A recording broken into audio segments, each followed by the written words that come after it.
สถาบันการเมืองและการปกครองแห่งศาสตร์จัดกองประชุมสัมมนาวิทยาศาสตร์ภายใต้หัวข้อ50 ปี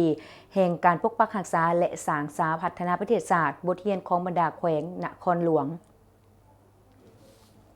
กองประชุมสัมมนาวิทยาศาสตร์ภายใต้หัวข้อ50 ปีแห่งการปกปักรักษาและสร้างสรรค์พัฒนาบทเรียนของบรรดาแขวงนครหลวงได้จัดขึ้นในวันที่29 ตุลาคม 2025 นี้อยู่ที่โรงเรียนการเมืองและการปกครองแขวงแก่นประซักโดยการเข้าร่วมของทานดาวสวรรค์เครือมีไซ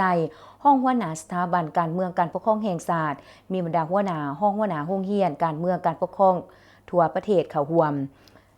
ในการสัมมนาครั้งนี้ทานดาวสวรรค์เครือมีไซห้องหัวหน้าสถาบันการเมืองและการปกครองแห่งชาติก็ได้กล่าวเปิดกองประชุมสัมมนาซึ่งได้ยกให้เห็นความหมายความสำคัญและจุดประสงค์ของการจัดสุดสัมมนาวิทยาศาสตร์ในครั้งนี้ซึ่งมันได้ส่องแสงให้เห็นถึงบรรดาต่างๆที่เป็นต้นแม่นทางด้านทฤษฎีและพฤติกรรมที่เกี่ยวกับการเสริมขยายขบวนการปกปักรักษา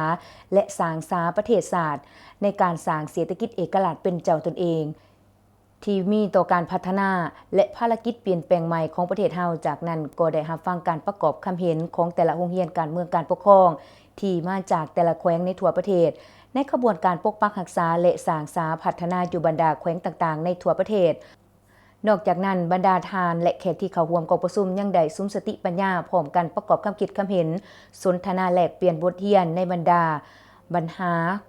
ด้วยความจริงใจและกงไปกงมาซึ่งสร้างความกระจ่างแจ้ง